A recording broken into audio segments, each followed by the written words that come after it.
The uppercut, particularly the uppercut with the left hand, he used to score a knockdown against Nahara last year.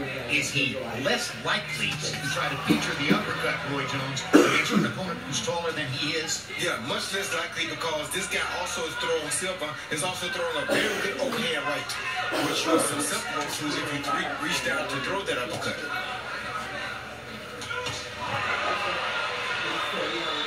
Verdejo is beginning to sneak that right hand in with some frequency now against Silva. What he's really doing, he's landing the left pretty frequently, but he's using the right hand as a bomber to let Silva know, hey, I can't hurt you with this punch. You must deal with it every time I throw it. Like that. See, he knows he's not going to hit him, but he's just keeping him on notice. And there's a look at Terrence Crawford.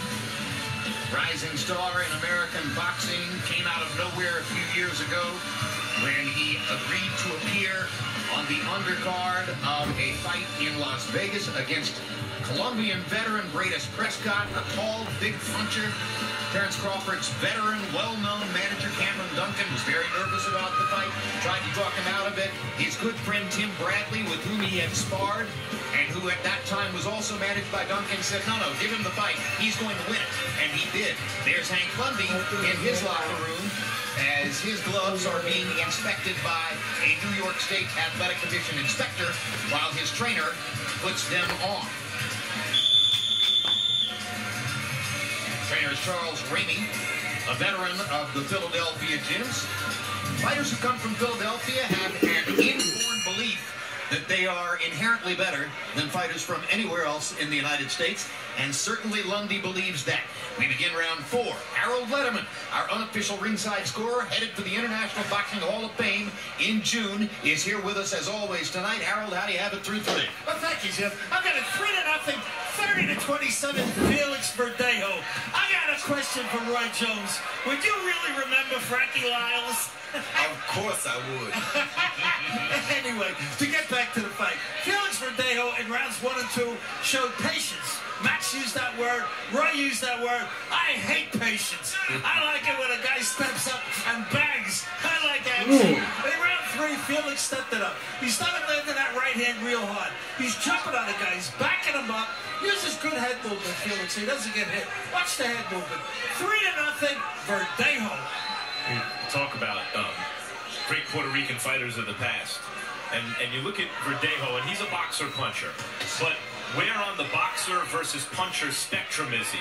Right? Like Wilfredo Gomez was a boxer-puncher, but was an aggressive boxer-puncher and consummate boxer-puncher.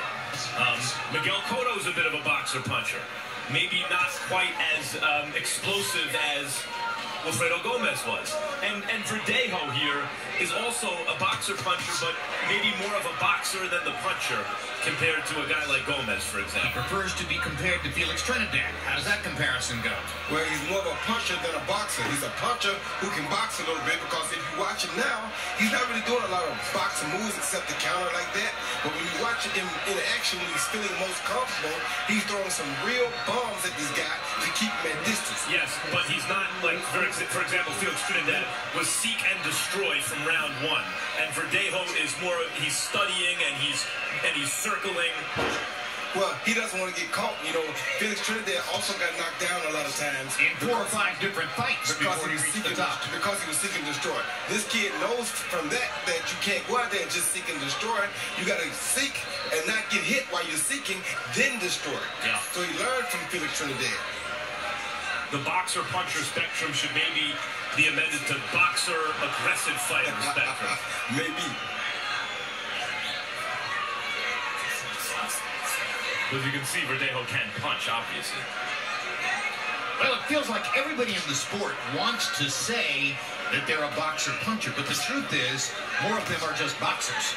Because punching is a natural talent that not everybody has. And it really was talking more about how aggressive they apply how aggressively they apply their skills. But in Verdejo's case, Verdejo is more of a puncher than he is a boxer. Well, that sounds like fun. just as he's fighting a good fighter here, he's a very good defensive fighter as well. And wearing Harold out with his patience. Experienced fans of the sport may have noticed that the cut man tonight in William Silva's corner is the great veteran Miguel Diaz, who hails from Argentina. The fact that you have an Argentine cut man working with a Brazilian fighter verifies for us that it's not a soccer match. And he's the right guy to hire when you come to the United States from South America, because he's a brilliant cut man who also has functioned very well as a trainer for a lot of fighters. And I think that was the best straight right hand that Verdejo has landed tonight. Right, we'll see how Silva responds to it. And that was right down the pipe. Yeah, that wasn't one of those showy kind of roundhouse rights to keep him honest. That was meant to land.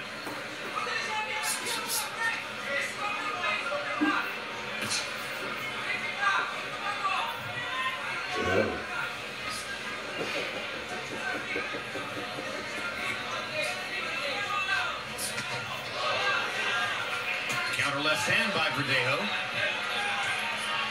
Catching Silva. What's your take on the mechanics of Felix Verdejo's jab, Roy? I love his jab. I think he has a good, quick jab. It's a powerful jab. It's a jab that's meant to hurt you if he lands like that. And you gotta, you have to respect his jab, because if it hits you, it's like a small right hand for most guys. And like I said, I'm not saying he can't box. He's more of a puncher in this fight, particularly because he's trying to make this guy open up. But I've seen him do some things boxing-wise in other fights, so I think he can make an adjustment according to who's in front of him. Whether he's a better boxer or more of a puncher. Tonight, he's fighting another undefeated fighter, so he's trying to make a statement early.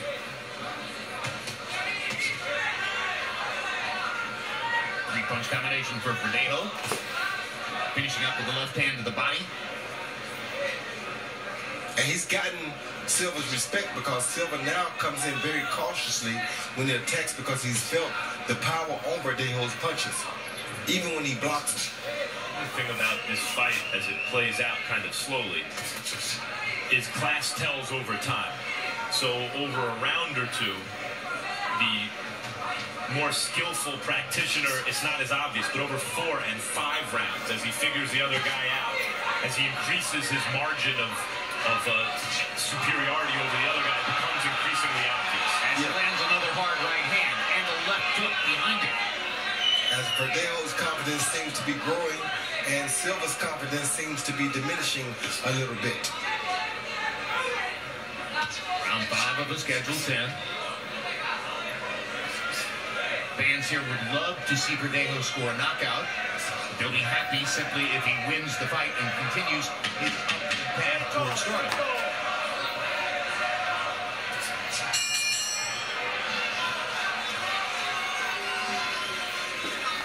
Immediately following tonight's live boxing, and we're really looking forward to her reporting on future segments of the show.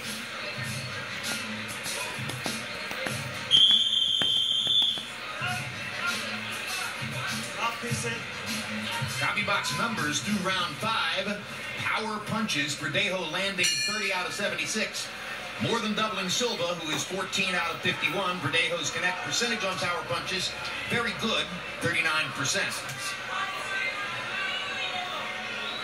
And as you can see, Harold Letterman on his unofficial scorecard has Verdejo winning every round so far. And you wonder when a sense of urgency might emerge in the corner of the unbeaten Brazilian fighter, Silva. Wonder if they realize that he may well have lost every round in the fight so far. Silva momentarily thinks of switching southpaw, doesn't do so. Verdejo has been known to switch southpaw with some frequency. He hasn't done so either. The drama comes later tonight, because one of the big moments in every Terrence Crawford fight is the moment when he first switches southpaw, and you anticipate that the mayhem begins. He's much more a fluent southpaw than either of these two guys. Absolutely. He takes it the way Marvin Hagler took it. In fact, wouldn't we say, Roy Jones, that right now it appears the best in the sport at switching from conventional to southpaw is Terrence Crawford? I think so, without a doubt. Let's hook there by Verdejo, just missed with the right hand. If you draw comparisons to Hagler switching up, that means you're the best to do it in some time. switch up from conventional to southpaw as a tactic within the flow of the fight. Not many of them do it to set up the knockout, but that's what Terrence Crawford does. He switches southpaw to begin delivering the harder punches and get you ready to go. This fight, I think, changed very subtly in the second round early on when Silva was applying that kind of pressure and Verdejo ran him into a left hook. And since then, in a very kind of subtle way, Silva's aggression kind of left him. Yeah, it's still a good fight though, Max, because all Silva is trying to do now is that he realizes he's probably a little bit outclassed here. So he's just hoping for a Verdejo mistake and seeing can he capitalize on these Verdejo mistakes if he can make one.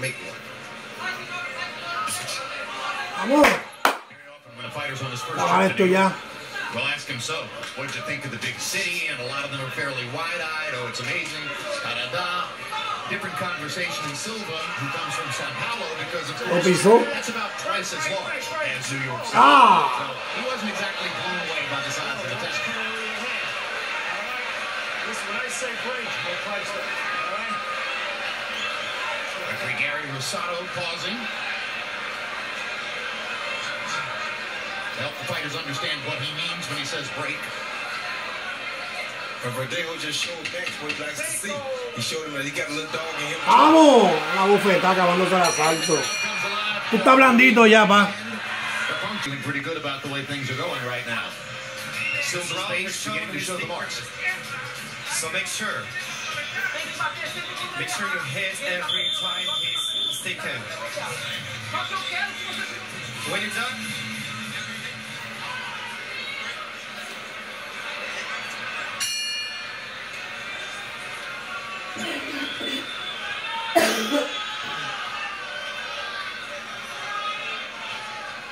Round 7 begins. Officially scheduled for 10. Let's check in with Harold Letterman and see how his unofficial scorecard looks so far. Okay, so back at 6-0, 60-54, Felix Verdejo. I gotta tell you something. Referee Gary Rosado takes a terrific punch. It's not the first time I've seen him get hit. He steps right in the middle and breaks him up and gets whacked a lot of times. Anyway, Verdejo doing all the fighting. I tell you, Jim, in this fight, William Silva, to me, just looks like a guy who doesn't want to fight. I mean, now look at this. They're both in the middle of the ring. Verdejo gets off first every Lo que ha hecho es... Ay, bendito. and I'm like, you know, like he's going to be something sensational, but he doesn't. Anyway, Verdejo doing all the fighting. 6-0. Ahora el brasileño se va a parar. Está perdiendo y se va a parar. Sharp counters have a way of disciplining the other guy's offense. Making him keep those hands at home. And Silva's punch count is dropping now in the middle stages of the fight. Verifying your point, Max and Roy, about the counters of Verdejo. And giving Verdejo more freedom to attack.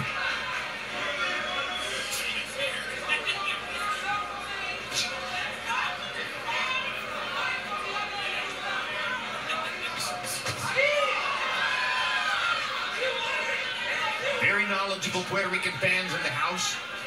They can see when the counterpunch lands.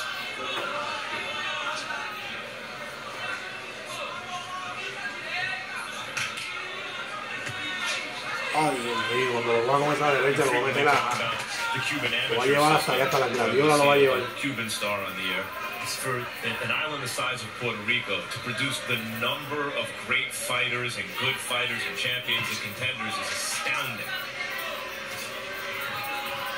Speaks to the popularity of boxing there in comparison to other sports. Obviously, baseball is also a staple on the island of Puerto Rico.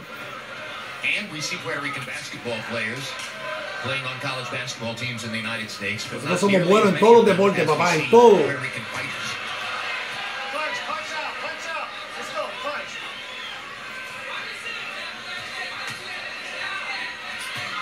And we don't see the fighters just fight. We see some of them dominate.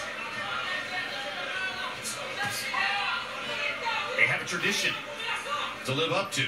And the fact that they have a rivalry with a country the size of Mexico, which has a boxing crazy culture, is amazing. Mexico's population many times multiplies that of Puerto Rico and is obsessed with boxing. No punches. No llega Ese golpe. It's getting easier and easier. Has survived having been shot at twice in his hometown of Omaha. Guess he knows street. That's what he would say. And that's what he hopes to tell Lundy tonight. In Crawford's last fight in Omaha against Derry Jean from Montreal, John also did a lot of trash talking. His manager, Camille Estefan, also did so. They got under Crawford's skin. Crawford seemed to want to punish Jean during the fight. Even, it seemed, carrying him a few rounds so that he could touch him up more, and then at the end of the fight looked across Se acabó ahora. Vamos arriba, Boricua, viene. Came for. He seems to have a similar kind of revenge motive going into tonight's confrontation. And he won't be trying to tell him that he's street. He'll be trying to show him that he's street. Good for us.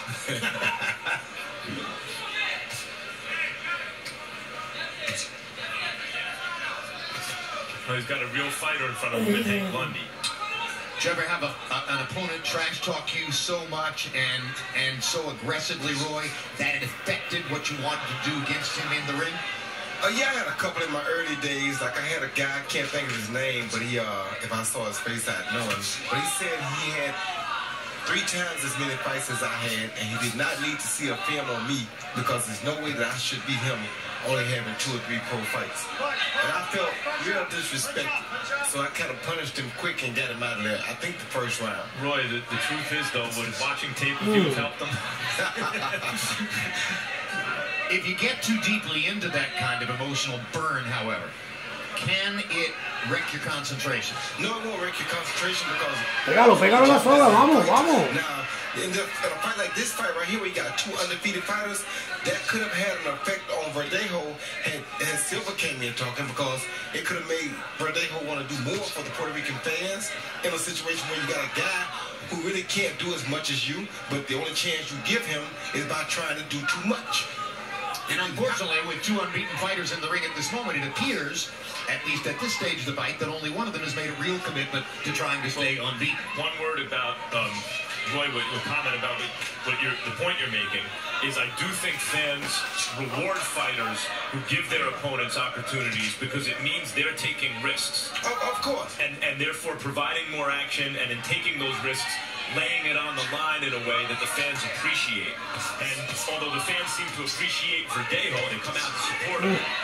This will be the second, if it continues this way, time that Verdejo's appeared on our air and has won every round of a fight but gone the distance against a competent fighter. Yeah, but to become great, Max, you got to be able to do these things. You got to be able to go the distance with these type of fighters, and you got to be able to outclass them. I mean, you're not going to knock everybody out. You're not going to look spectacular against everybody. And sometimes you will have nights where you don't look correctly or the way the fans want to see you look, but you have to just push past those nights because there are many bigger nights to come. A lot of times, these are nights that stop guys from becoming great fighters because they lose on nights like this when they have guys who they can't seem to make nothing happen against. March 26. You just need to connect one right jab on him. You're winning the fight. Pay attention here. Just don't let him land any blow on you. So, Max, is it Manny Pacquiao against Tim Bradley, or is it Freddie Roach against Teddy Atlas?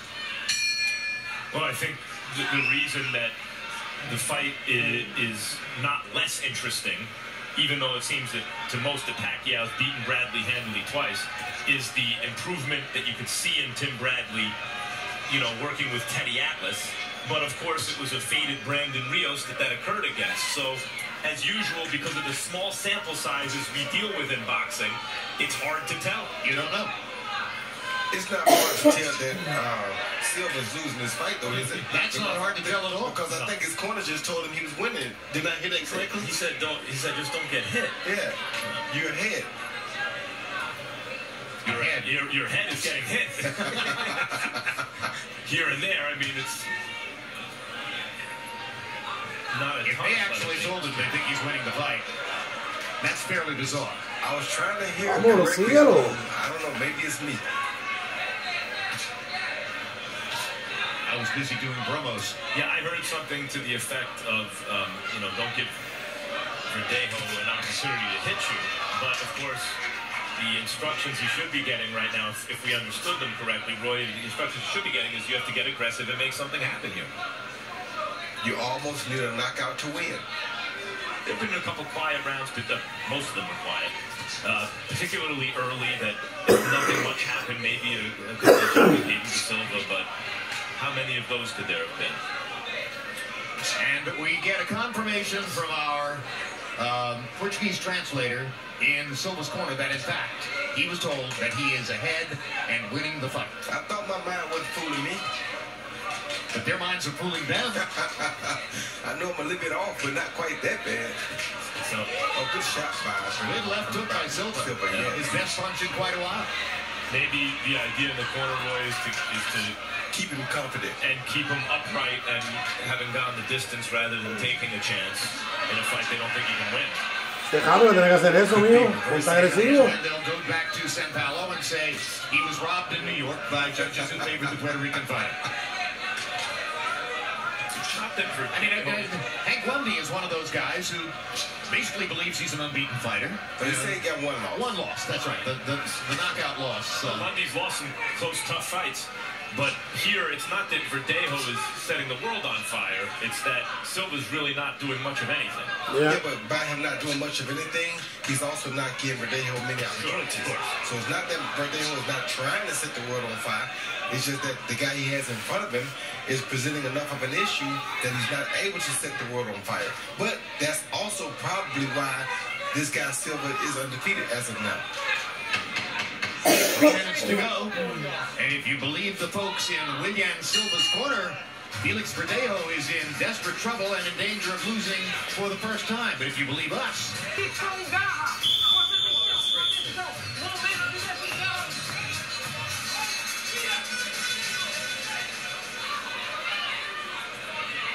As round 10 begins, we go to our unofficial ringside scorer, Harold Letterman. How do you have it after 9, Harold? Once you look at it, 90-81, 9 rounds to nothing, Felix Verdejo. William Silva is just, I don't know, Chip, he's just not trying to win the fight. You know, he doesn't get off, doesn't do a lot. If he lands one punch, he never has a second one behind it, that's for sure. Hasn't thrown a combination all night. On the other hand, Verdejo piling up the points with that good left hook, good left jab, coming forward, throwing a lot of combinations and landing the clean, effective punches that have been landed in this fight. 9-0, Felix Verdejo. CompuBox numbers so far in the fight find Verdejo landing 95 punches and landing at a not too terribly impressive connect rate, just under 30%. Silva's numbers desultory, under 50 punches landed, and landing at an extremely low percentage. You might ask yourself why the promoter Top Rank would put Verdejo, who obviously there's an interest in building him into a star because he seems to have that kind of foundation of star talent and skill. Why put him in with an undefeated tall guy who may not present a ton of targets and may go the distance? And it seems to me you do that sort of thing if you believe you have the goods.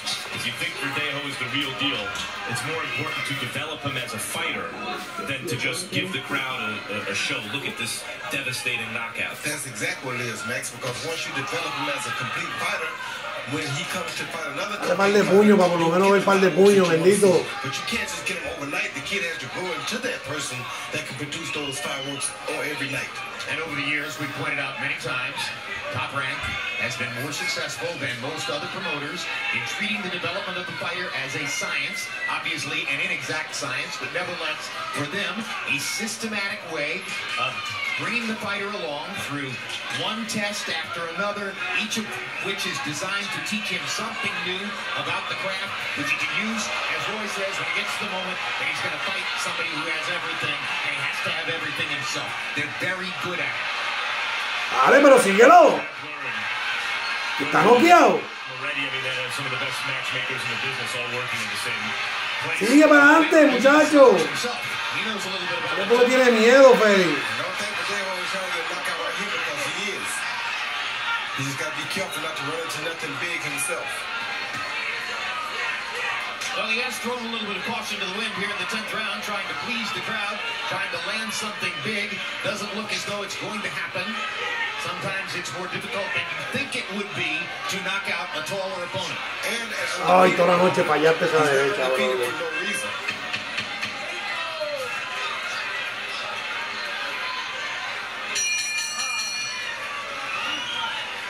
So I have to assume now that they'll have, yes, there you go. There's going to be a victory celebration in Silva's corner. They lift him up on the shoulders. They'll parade him around the ring. His father is leaping in ecstasy. Ellos están celebrando. We have won the fight. Probably not.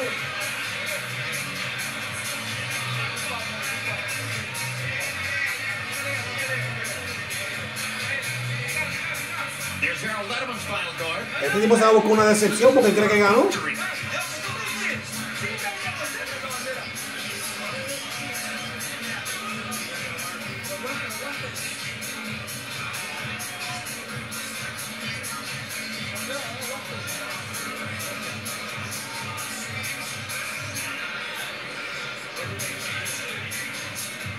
Do you think that kind of celebration in the other corner puts down Verdejo's mind, Roy? Like, what's going on? That these guys are excited. Is that a close fight? Did I just lose this fight? No, I don't think that puts doubt in his mind at all. I think what it does is it shows him that these guys are happy that their guy could even go the distance with him. They realize the difference in categories as far as skills are concerned.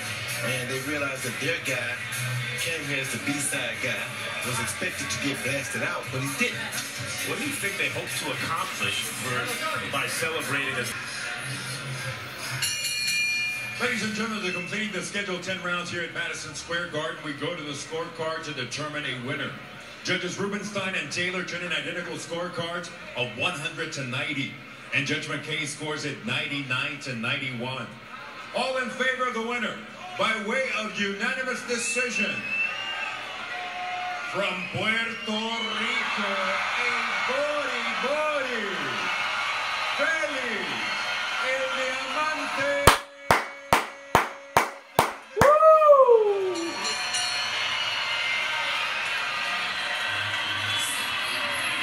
So Verdejo gets the unanimous decision win and pushes his overall professional record to 20 wins, no losses. Still with 14 knockouts, and looks down the road toward bigger things in the future.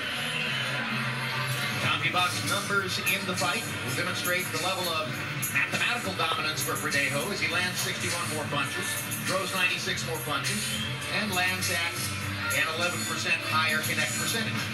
Pero un 25% no es mucho. Power punches. Ahí sí. Verdejo landing 38%, which is a pretty good number. Yeah. He'll hope to push that up. That one is good. Yeah. In the future. And Silva landing a total of 34 power punches in the fight. So he landed a handful of jabs, about 3 power punches per round, and that was it for the long trip from Brazil to New York. We are at the theater in Madison Square Garden as we reach the halfway mark of our World Championship boxing doubleheader. Still to come, Terrence Crawford making his move on many pound-for-pound lists, and tonight making his New York City debut when he defends his 140-pound title belt against tough-talking Hank Lundy of Philadelphia.